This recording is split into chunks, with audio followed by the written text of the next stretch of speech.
Temos agora mais um episódio do Bela Cash. Dessa vez, direto aqui da Bela Safra 2025, na sua 24ª edição, que acontece do dia 28 até o dia 31 de janeiro.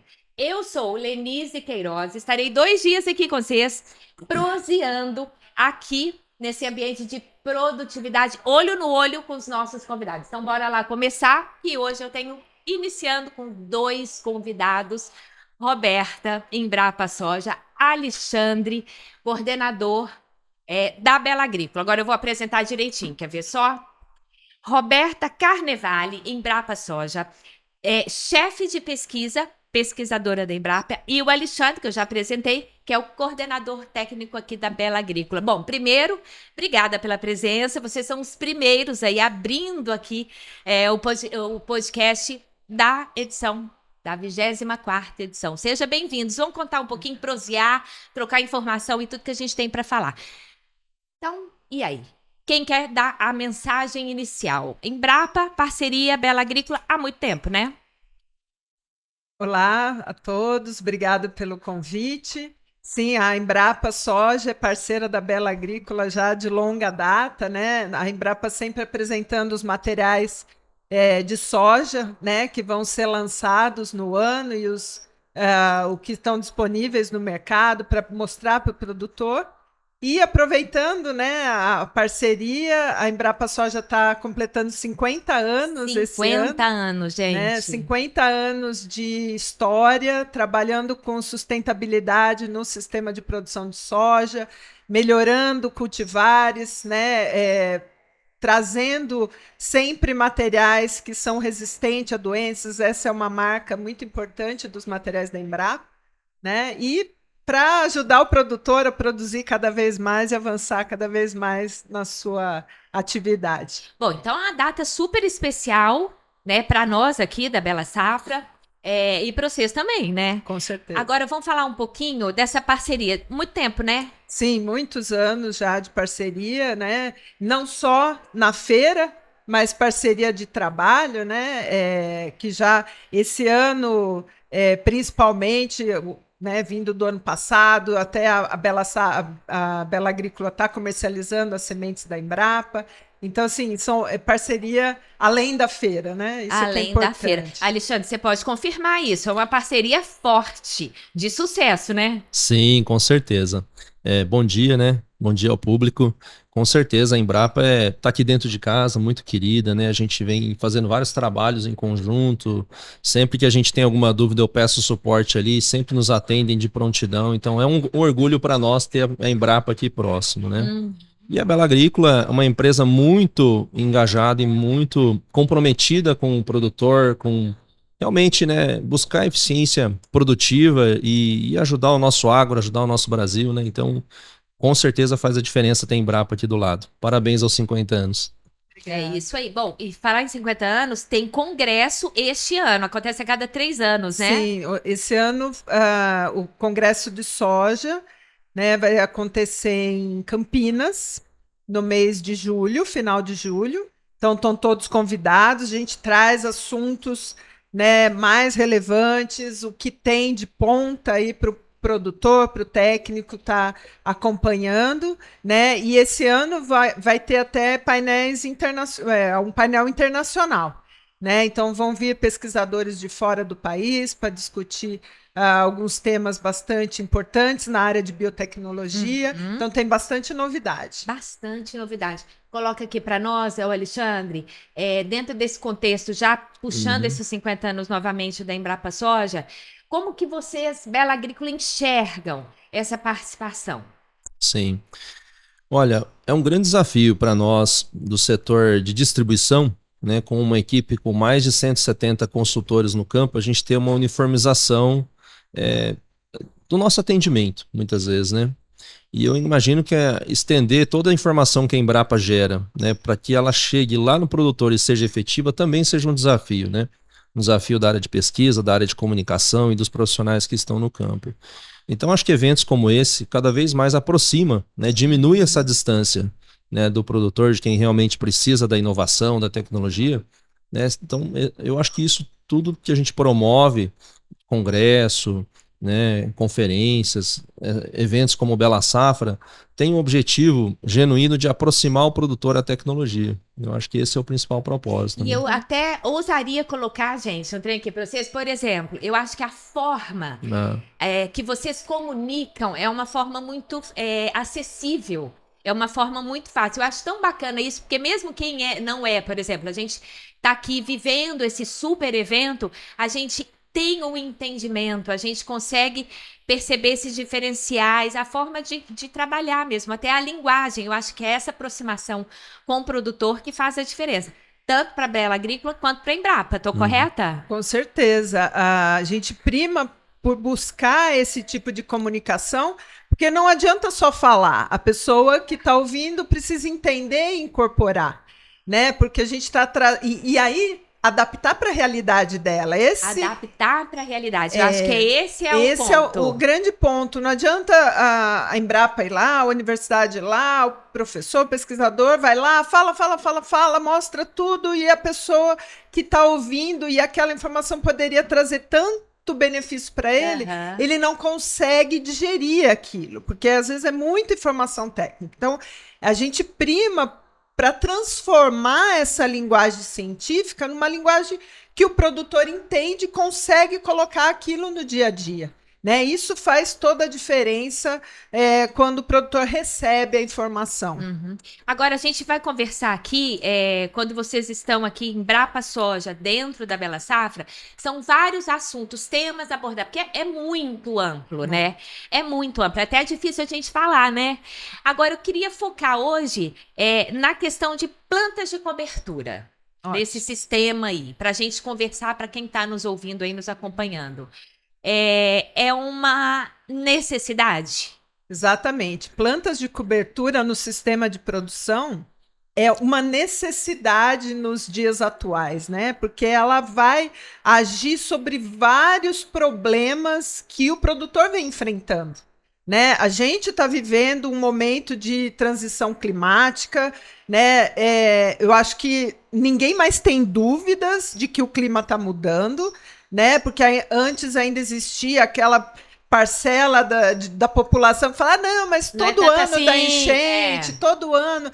Não, mas os eventos climáticos estão sendo cada vez mais agressivos, né? Nós temos sofrido com estiagens quando deveria chover. Nós estamos recebendo uma quantidade de chuva muito maior do que o volume, né, esperado.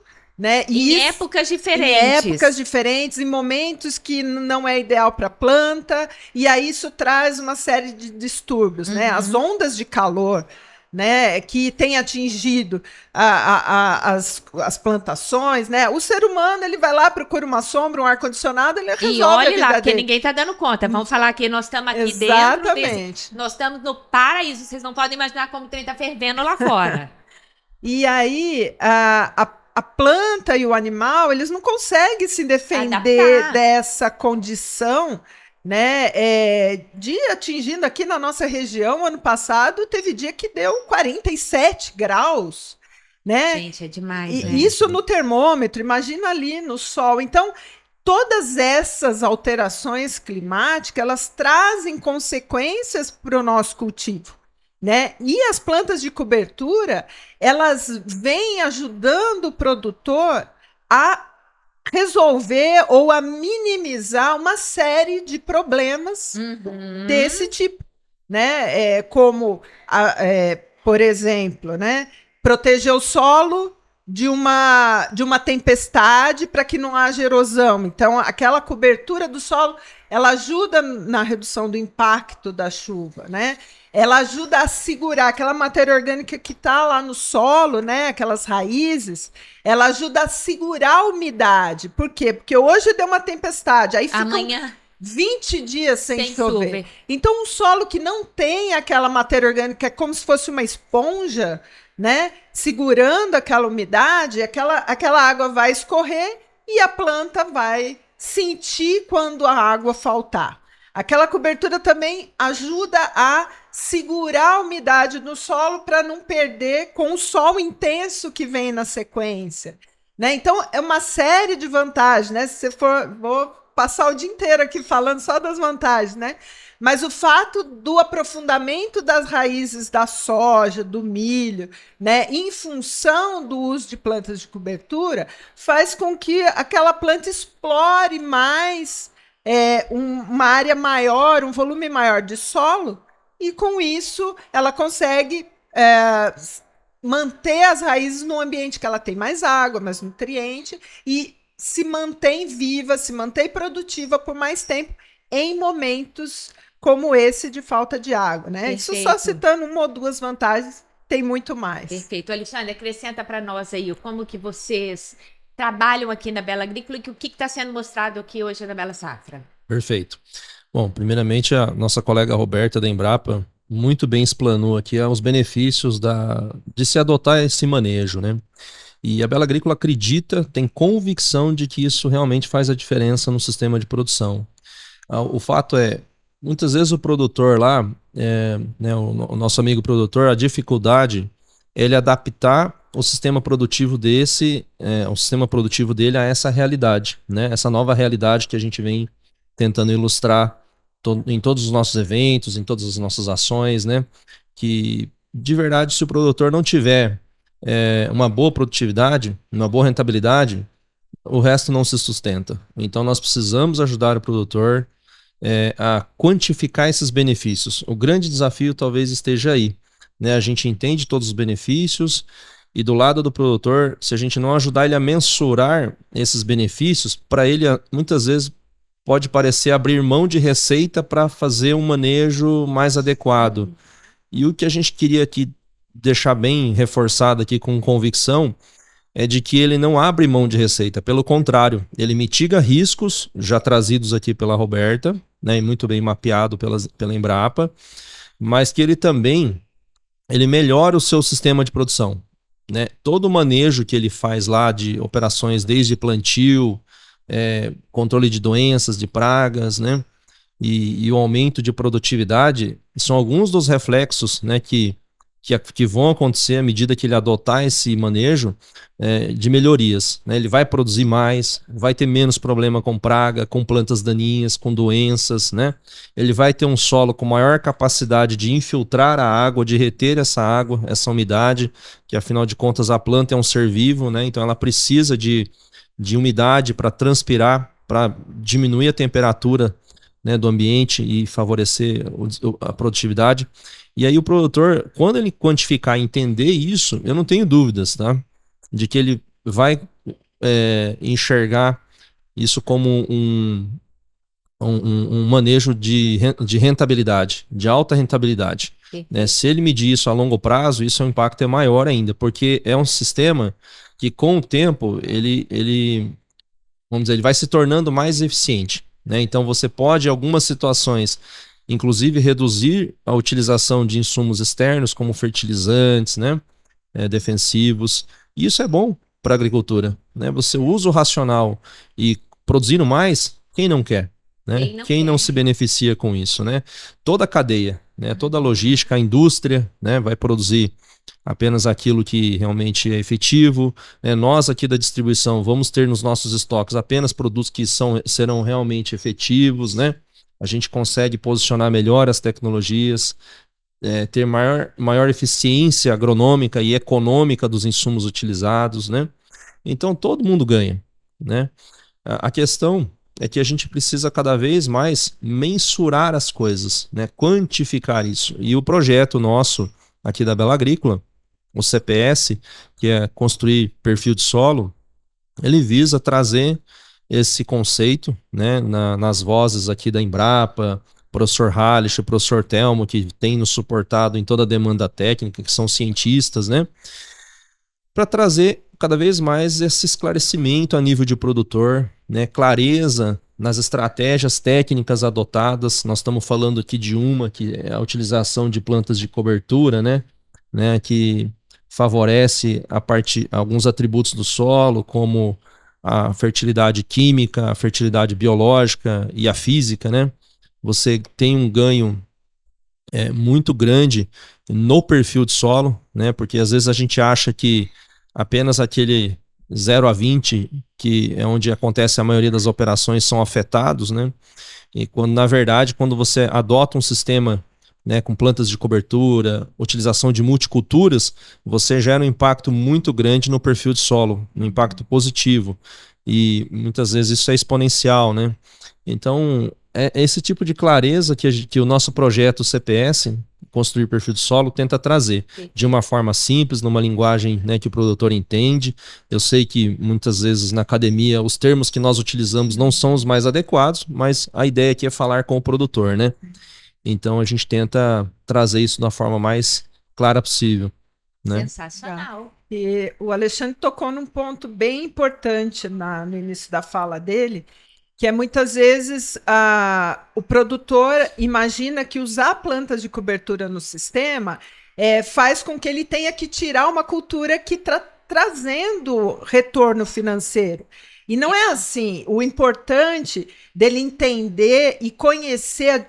Nós no Brasil temos uma diversidade de plantas muito grande, né? Então é importante que ele entenda como o sistema dele funciona e em que momentos ele pode colocar a planta de cobertura sem afetar o rendimento dele, afetar negativamente. Eu preciso tirar uma safra, eu preciso tirar uma safrinha para poder pôr a planta de cobertura. Não necessariamente. Muitas vezes ele vai colocar nas janelas, né? Quando o solo permanece vazio ou integrando, consorciando plantas. Então, assim, é importante ele entender que não precisa abrir mão de renda para conseguir as plantas de cobertura. Pelo contrário, quando ele passa a usar as plantas de cobertura e entende que aquilo está trazendo retorno em produtividade para as culturas econômicas dele, ele passa a querer tirar... não, esse ano eu vou fazer uma safrinha só de capim ou de mix, porque a soja no ano seguinte vai produzir muito mais, né? Então, vem dele isso. Mas ele pode começar trabalhando, vamos dar um exemplo aqui, ele trabalha com soja, milho, esse é o tradicional, planta soja na primeira safra, planta milho na segunda safra, e fica aquele intervalo vazio, né, entre a colheita do milho e o plantio da nova safra de soja. Isso faz com que o solo fique bastante compactado, sem raízes, né? E ele sabe disso, porque ele vai lá, tira ele. O Alexandre citou o professor Halles também, ele tem uma parceria com a Embrapa, foi desenvolvido o DRESS, que é um sistema de avaliação que o produtor mesmo faz na fazenda para ver o quanto aquele solo está compactado ou está ideal para o cultivo, né? E quando ele faz só soja, milho, aquele solo, principalmente aqueles que têm uma textura mais argilosa, começa a ficar compactada, com torrões grandes, e isso não é bom para a planta, para a penetração de raízes, né? Ele começa a fazer as plantas de cobertura, né, como colocar uma braquiária, por exemplo, junto com o milho. Então, ele vai continuar produzindo o milho dele. Quando ele colher o milho, a braquiária já está estabelecida e vai ficar lá até o plantio da safra de soja seguinte. E esse tempinho que a braquiária fica lá, ela consegue penetrar naquele solo compactado, quebrar aquela estrutura e forma os canaizinhos. E o legal é o quê? Que nesses canaizinhos, quando aquela raiz morre e vira matéria orgânica para o solo, que vai armazenar nutrientes, água, a raiz da soja segue aqueles canais. E quando a raiz da soja segue aqueles canais e aprofunda no solo, ela vai ter uma exploração de água e nutrientes mais eficiente do que aquela raiz que o produtor com certeza já viu. Quando o solo está compactado, ele arranca a planta de soja, ela fez um L. Por quê? Porque estava tão duro o solo que ela entortou. Então a raiz fica muito superficial. Quando vem um calor intenso e falha a chuva, né, tem a estiagem, o que acontece? Aquela raiz superficial, ela vai ficar sem água disponível. E a planta vai murchar em 3, 4, 5 dias sem água. Enquanto que aquela planta que anteriormente foi braquiária, formou os canaizinhos, aquela raiz de braquiária, a raiz da soja aprofundou, né? Ela está explorando um ambiente com mais água, mais profundo, mais protegido da superfície, e essa planta vai aguentar mais dias sem água, porque para quem não tem irrigação, isso não está no nosso controle, né? Então, o que está no nosso controle é formar essa raiz. Então, você vê que não é só o benefício da cobertura, mas é o benefício que a raiz trouxe para aquela planta. Então, voltando, né, no ponto, é que o produtor ele pode... eu nunca fiz planta de cobertura, eu vou começar. Então, pega uma área pequena, pega 1 hectare, não precisa muito, para aprender. Experimentar, aprender como é que faz, né? Planta lá uma braquiária, o Alexandre tem certeza que no projeto deles tem várias opções, né? Mas essa é a opção mais simples. Pega uma Rusisiensis, que é bem dócil, fácil de manejar, né? Coloca com milho, colher o seu milho, deixa a braquiária lá, fácil de dessecar na próxima estação, e depois faz o plantio da soja sobre aquela palhada. Ele já vai perceber o efeito. Então, à medida que ele vai aperfeiçoando, aprendendo, dominando, ele vai trazendo complexidade para os plantios. Aí ele pode começar a introduzir uma leguminosa, ele pode começar a introduzir os mix, né? Porque o mix, que tem muito aí no mercado vendendo, né? Se ele entender qual é o propósito dele, né? O que ele precisa. No meu caso, eu preciso controlar nematóide, eu preciso descompactar o solo, preciso aumentar a matéria orgânica e cobertura. Então eu vou procurar um mix que tenham plantas que atendam às minhas necessidades. Então não é qualquer mix que serve para qualquer um, né? Em qualquer época. Então, qual é a minha janela que eu vou trabalhar com planta de cobertura? Então, tudo isso são perguntas que o produtor tem que se fazer, conhecer o seu sistema de produção, para daí sim escolher o mix, né, mais adequado. Mas por que mix? Né? Eu gosto de fazer uma comparação. Eu ia perguntar isso agora. Legal. Eu gosto de fazer uma comparação. Acho que a maioria já foi ou teve alguém da família que foi num nutricionista, né? E aí o nutricionista ensina o que pra gente? Você precisa ter legumes, verduras, frutas, carboidrato, proteína, né? Quer dizer, um prato bem sortido. Por quê? Porque aquilo traz todos os nutrientes, todas as vitaminas, proteína, tudo que o seu corpo precisa, você vai ficar mais forte, mais saudável. Com o solo não é diferente. Porque as plantas de cobertura, quando você faz o mix, ela vai trazer uma diversidade de nutrientes, minerais, né? O que a gente chama de exudados são as substâncias que as plantas trocam com o solo, que vai trazer uma diversidade tão maior para o seu solo, e essa diversidade vai ser passada para as suas plantas. Então, as plantas vão ficar mais resistentes, vão ter mais nutrientes, vão aprofundar mais raízes, e vai suportar mais algum tipo de ataque de fungos e doenças que possam acontecer. Então, uma planta forte é igual ao ser humano. Um ser humano forte, ele tolera um vírus da gripe. Um ser humano debilitado, ele não vai... Ele pode até morrer com o vírus da gripe, né? Então, a mesma coisa com a planta. Uma planta sadia, uma planta forte, né, que veio de um sistema com diversificação mais completo, é uma planta que vai tolerar mais as doenças também. E essa analogia com a nutricionista é perfeita. Agora, deixa eu te falar, vocês acham que eu posso, então, colocar assim, essa questão das plantas de cobertura no sistema produtivo? Planejamento, que é igual a produtividade, que é igual a rentabilidade? Eu posso colocar essa tríade aí? É isso? Sim, e dentro do planejamento, posso acrescentar o diagnóstico, eu acho. A Roberta trouxe a importância do produtor começar um pedacinho, né? Então, acho que no projeto CPS nosso, a gente instiga muito nesse sentido, né? Do produtor se desafiar ali, né? E para começar, normalmente, a gente estimula ele fazer diagnóstico, né? O máximo de diagnóstico possível, para ele escolher um pedacinho ali, para daí por ali ele começar a entender os benefícios e começar a sentir o gostinho dessa mudança aí de manejo, né?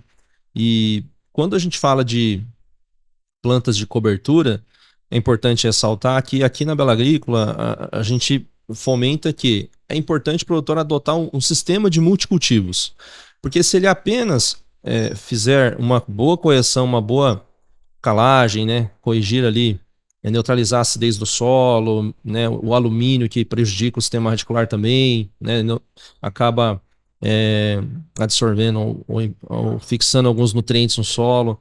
Então, se ele apenas fizer este manejo, né, de uma adubação equilibrada, uma boa correção, ele já vai ter um incremento de produtividade no sistema dele lá. E esse incremento de produtividade vai deixar um solo melhor, né, com maior diversidade, com mais palha, né, e por consequência a cultura que suceder vai se beneficiar disso, né? E aí você já começa a ter um incremento de produtividade, né, se ele apenas fizer esse tipo de manejo.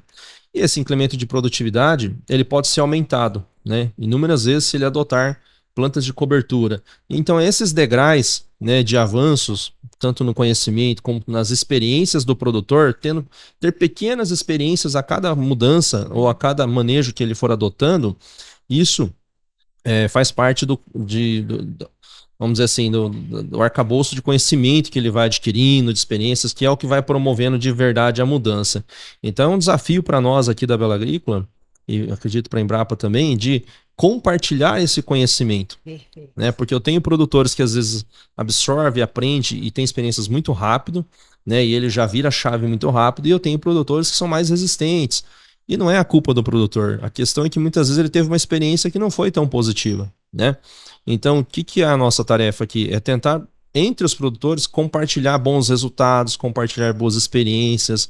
Não tem bala de prata. Então, é preciso ter um bom diagnóstico, né? É importante salientar isso, para que você tome decisões também colocando as prioridades, né? O que é prioridade, né? Então, cada situação, cada produtor, cada região, cada talhão tem uma prioridade diferente. E não dá para ir adivinhar, né, quais são as prioridades. A gente precisa ter bons diagnósticos, né? Conhecer o histórico, ter um consultor da Bela Agrícola lá visitando, conhecendo a área, conhecer a cultura também da propriedade, né?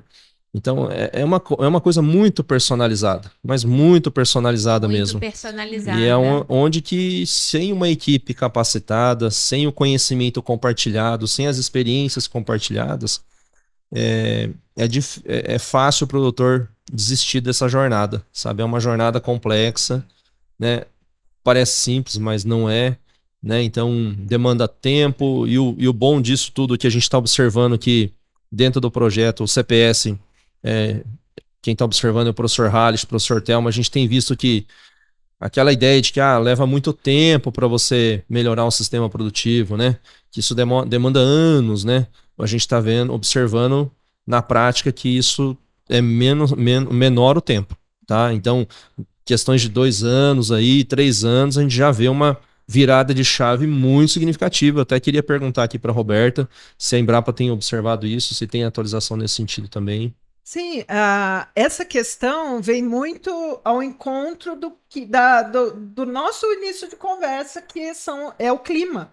O clima. Porque, assim, se você tem tudo favorável, você não o ruim não é tão ruim, entende? Então, quando você tem o desfavorável, é que você percebe a diferença, né? Porque se estiver chovendo bonitinho, tá tudo bem, né? Aquele que tá fazendo meia boca e aquele que tá fazendo certo vão produzir mais ou menos igual. Só que a diferença vem na hora do problema. A hora que para de chover, aquele que tá fazendo meia boca, que não tá fazendo direitinho, a planta vai sentir, a produtividade dele vai cair muito. E aquele que tá fazendo direitinho, a planta vai conseguir e vai manter a produtividade.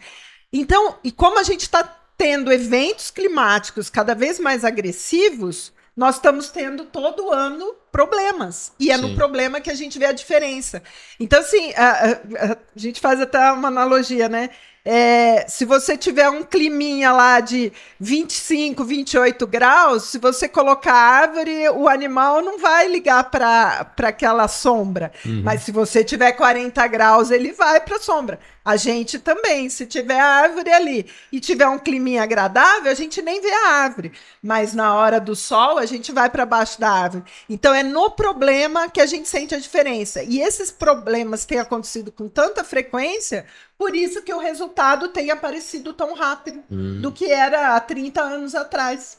né? Legal. Então, assim, e aí, só puxando um gancho nesse assunto do clima, o produtor brasileiro, ele já é muito sustentável, né, no sentido de que já existe uma consciência em termos de uso de bioinsumos, em termos de não revolvimento de solo, né, de plantio direto, isso tudo ajuda muito na sustentabilidade do sistema.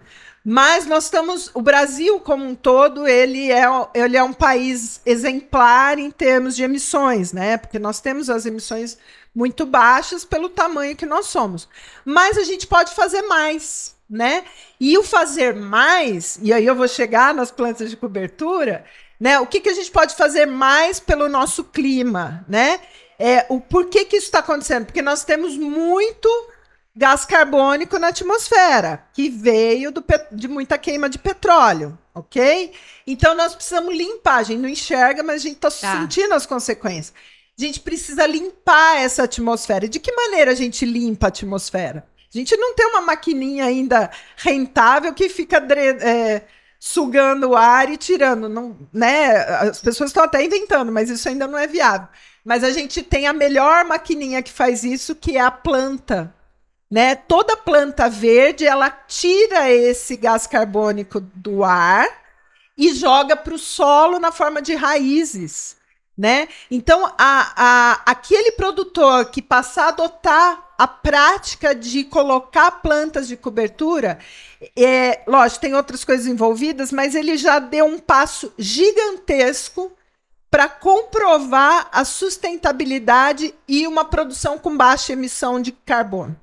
Tá? Então, isso vai ter um mercado diferente. Já começou a ter, mas esse mercado está caminhando para a diferenciação.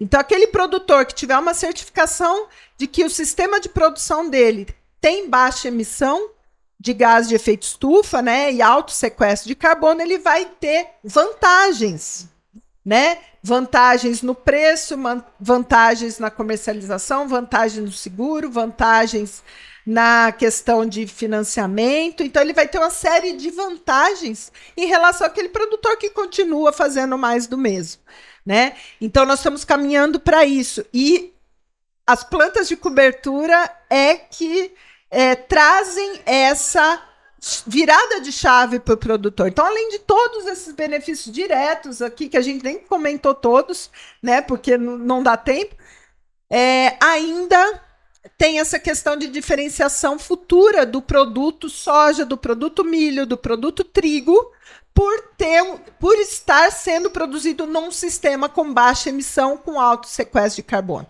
né? Que esse sequestro de carbono vem por meio das plantas de cobertura, principalmente as gramíneas, braquiárias, milheto, que tem uma capacidade gigantesca de tirar esse gás carbônico, limpar, né, de tirar esses gases nocivos da atmosfera, né, e nocivos em altas quantidades, né, se está em quantidade adequada, ele é bom, mas tirar esse excesso de gás carbônico que está aí fazendo mal para todo o clima e colocar de volta para o solo, que é onde ele deveria ficar. Então, assim, tem essa vantagem extra aí para o produtor que adotar frequentemente. E há um detalhe, planta de cobertura não é igual remédio para dor de cabeça que a gente toma e esquece, não. Uso contínuo, todo ano, fazer todo ano o uso de plantas de cobertura. Ele não vai precisar mais revolver solo de nenhuma forma, porque a própria raiz da planta vai fazendo o trabalho de descompactação, filtração de água. Então, ele não vai precisar fazer mais subsolagem, não vai precisar mais passar grade, né? E isso também é bom para o sistema de produção sustentável, esse não revolvimento. Mas não é só não revolver um solo duro lá e não infiltrar água e não aprofundar a raiz. Não. É aquele solo que a planta de cobertura preparou para que ele produza com altíssimas produções. Perfeito. Uma aula, né, Alexandre? Uma aula. No final, o produtor só ganha, né? Ele só tem benefícios, né? É isso aí. Então, peraí, aquela que eu tinha falado, planejamento, produtividade e rentabilidade. Então, vamos lá. Diagnóstico, planejamento, suporte, alta produtividade, alta rentabilidade e constância. Exatamente. É isso? Perfeito, Posso é isso. finalizar desse jeito? Exatamente. Perfeito. Perfeito. Bom, vamos finalizando aqui. Eu acho que ficou bem claro, acho que deu essa discussão, deu esse entendimento. E quem quiser aí deixar uma mensagem final, eu queria só parabenizar mais uma vez a Embrapa Soja pelos 50 anos. A gente fica aí na expectativa de todos os eventos, né, Alexandre? Sem dúvida. A gente que agradece a oportunidade de estar trazendo informação para o produtor, né? Afinal, esse é o nosso papel da Embrapa. A Embrapa, ela transcende governos. A Embrapa ela é do Estado, ela é do Brasil.